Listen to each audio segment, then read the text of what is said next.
Hi everyone, Darryl here from McCullagh Therapy, and welcome to another Bite Size. Now, in this Bite Size, we're going to be looking at priming. How should you start each day?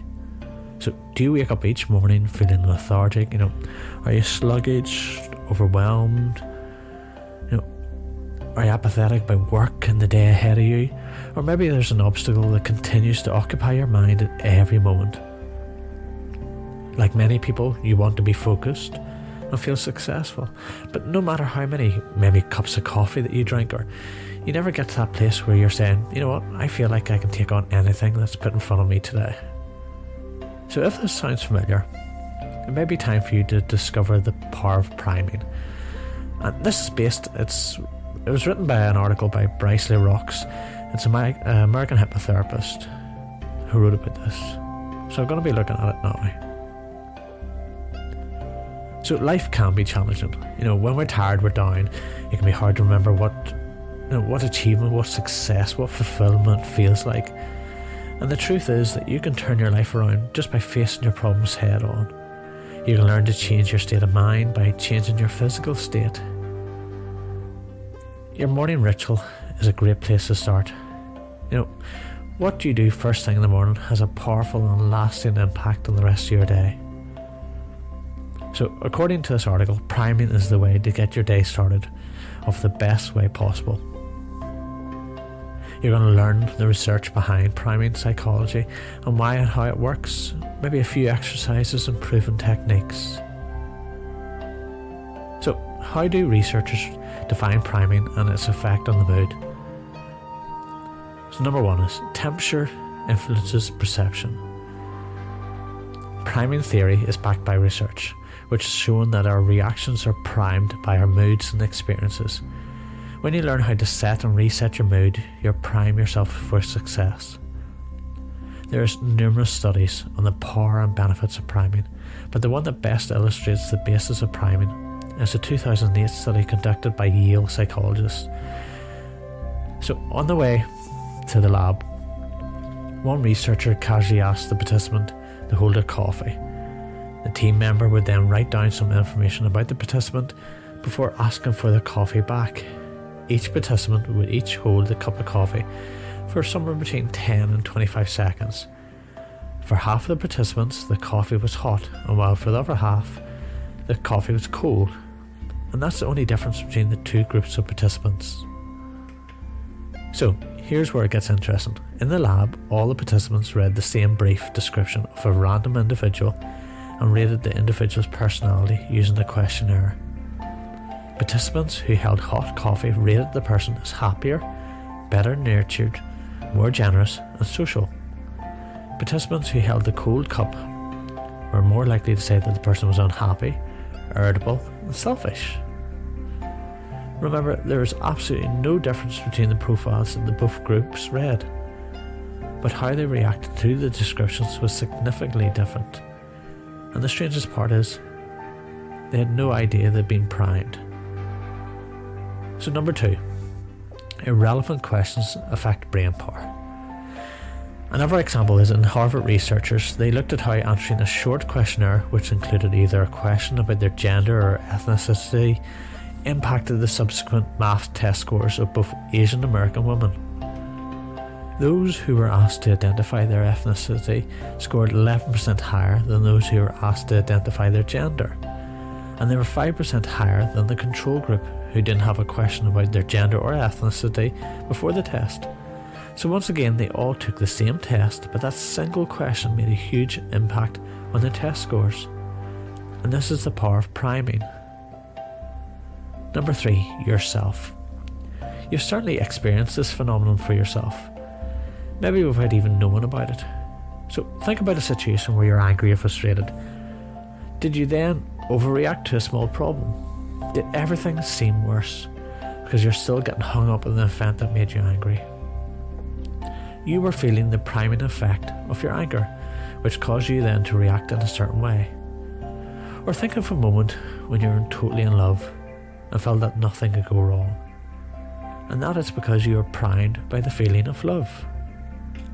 The bottom line, our thoughts, our feelings, emotions can be primed by factors that we're not even aware of.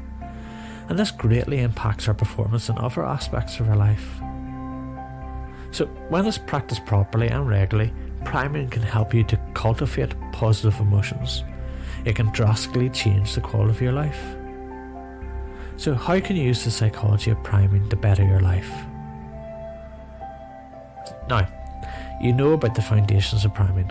I've just talked about them. But how can you use it to start each day with renewed energy, vitality, motivation, focus and clarity? I think it's about time that we took control of, take control of your own state. No more waking up on the wrong side of the bed or excuses about not being where you want to be in life.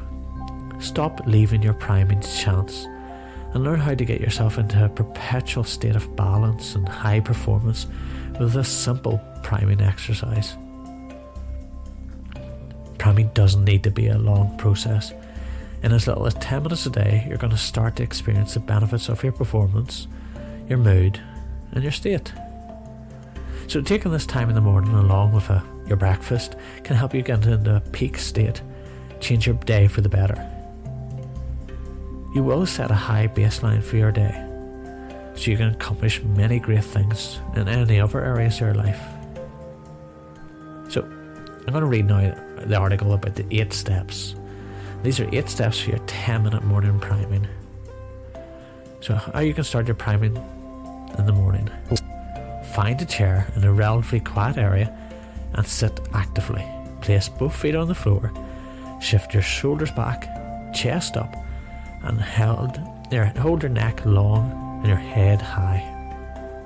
Number 2, breathe deeply and slowly. So by changing your breath, you change your state of being. And I want you to do that for 1 minute. Number 3, begin heart breathing. Put your hands on your heart. Feel its power, its strength as you breathe into it. And do this for another 30 seconds. Number 4, practice gratitude.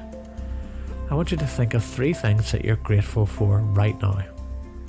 They can be from your past, your present, your future. And I want you to step into that first moment and picture it as vividly as possible.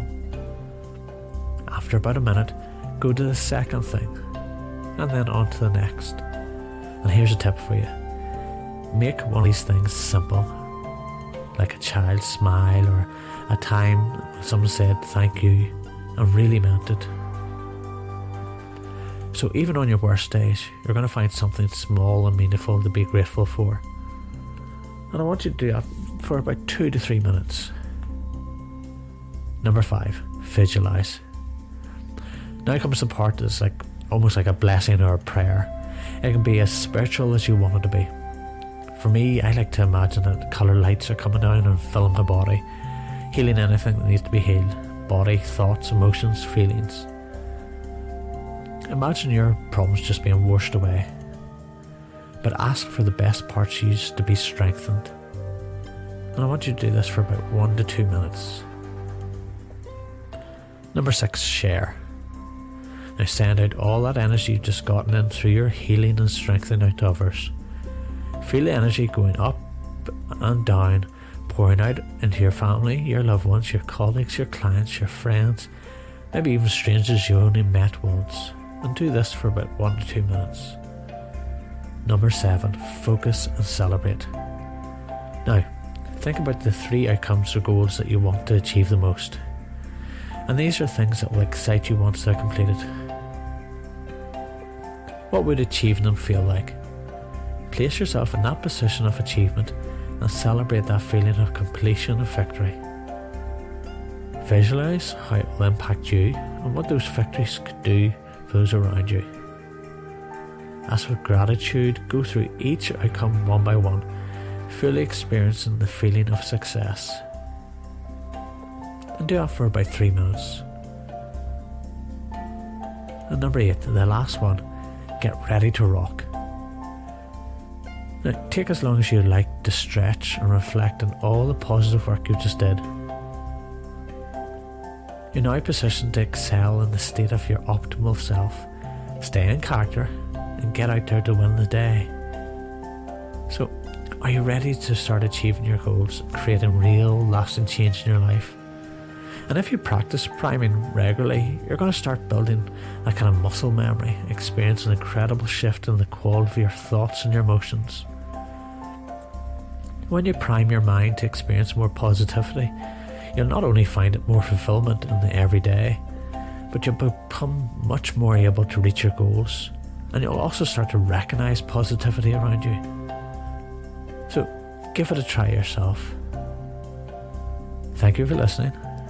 If you'd like to contact me, you can do so by all the means below this podcast.